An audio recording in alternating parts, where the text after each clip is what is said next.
ये कहानी एक नौजवान की है जिसने कभी भी हिम्मत नहीं हारी। उस लड़के को तरह तरह की बुक्स पढ़ने का शौक था। अपने स्कूल लाइफ में वो अपने दोस्तों से बुक्स मांगकर पढ़ाई किया करता।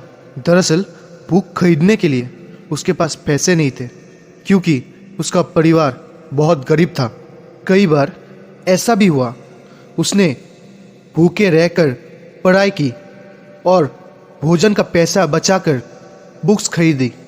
यूँ वो हर साल क्लास में अच्छे नंबरों से पास होता था। एक दिन उस लड़के ने मन में सोचा, पैसे तो पास में है नहीं, अब आगे की पढ़ाई कैसे होगी। तभी उसका मन में विचार खोदा। उसने अपना प्रॉब्लम अपने एक दोस्त को बताया। दोस्त ने कहा, जूनागढ़ के राजा अच्छे नंबरों से पास होने वाले स्टूडेंटों को अपने खर्चे से विदेश में पढ़ाई के लिए भेजते हैं। उस लड़के के दोस्त के पिता ने ये बात जूनागढ़ के राजा को बताई तो उन्होंने तुरंत उस लड़के को बुलाया और कहा, उच्च शिक्षा के लिए लंदन जाओ, तुम्हारा पढ़ाई की व्यवस्था हो जाएगी। वो लड़का खुशी खुशी जाकर लंदन में पढ़ाई करने लगा। 3-4 महीने तक तो राजा घराने से सहायता समय समय पर मिलती रही, लेकिन उसके बाद हेल्प मिलना बंद हो गया। अब उस लड़के के सामने 2 प्रॉब्लम थी, एक तो पेट भरना और दूसरा पढ़ाई का खर्च। फिर वो लड़का हिम्मत नहीं हारा, इधर उधर काम करके कुछ पैसों का जुगाड़ कर लेता था। लड़का पैसों के तंगी के कारण सादे कपड़े पहनता, अपने जूतों पर स्वयं पॉलिश किया करता, कपड़े भी स्वयं धोया करता। इस प्रकार जो बचत हुआ उससे वो लड़का बुक्स खरीदता था। एक बार उसे अर्थशास्त्र के लिए एक बुक की सख्त ज़रूरत थी और वो बुक्स इतने महंगी थी कि उसके बजट से बाहर थी। बिना बुक के तो वो पढ़ाई संभव नहीं थी। इसीलिए वो एक पुराने बुक्स के दुकान में पहुंचा।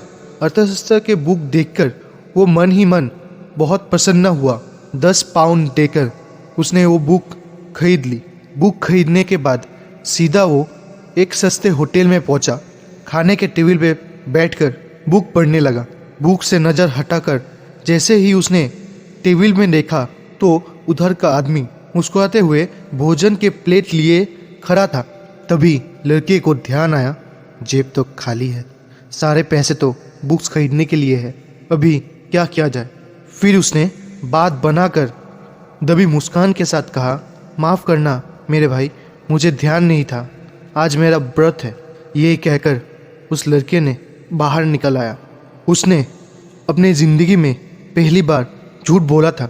होटल से निकलकर वो अपने रूम पर पहुंचा और पूरे 10 दिन तक केवल ब्रेड और गुड़ खाकर गुजारा करता रहा, क्योंकि 10 दिन के भोजन के पैसे तो पुस्तक खरीदने में खर्च हो गए थे। तो आप जानना चाहते हो वो लड़का कौन था? ये लड़का था भीमराव अंबेडकर। उन्होंने कठिन परिस्थितियों में भी हिम्मत नहीं हारी। परिस्थिति कैसी भी हो, उन्होंने अपने हौसले बुलंद रखे। आगे चलकर जिसने हमारे देश के संविधान को रचना की, हमारी देश की गौरव में इतिहास में डॉक्टर भीमराव अंबेडकर का नाम सुनहरा अक्षर में लिखा है। मैं इस कहानी के माध्यम से आपको ये बताना चाहता था कि परेशानी कितनी भी बड़ी क्यों ना हो, आप लोग को डट कर सामना करना पड़ता है, नहीं तो आप प्रॉब्लम के अंदर धंस जाएंगे। हमेशा सामना कीजिए, साहस दिखाइए। आप प्रॉब्लम को फेस नहीं करेंगे तो प्रॉब्लम कैसे दूर होगा? प्रॉब्लम तो आपके पीछे पीछे चलता रहेगा।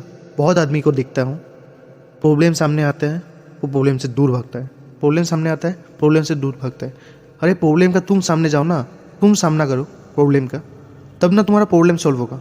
जैसे ये लड़के का कहानी था, अगर वो उस प्रॉब्लम को लेकर बैठा रहता तो आज कुछ नहीं कर पाता था, लेकिन उसने वो करके दिखाया, प्रॉब्लम का सामना किया। तो इसी के साथ आज का ये वीडियो इधर ही ख़त्म करते हैं। मिलते हैं अगले वीडियो में, तब तक के लिए जय हिंद, जय भारत।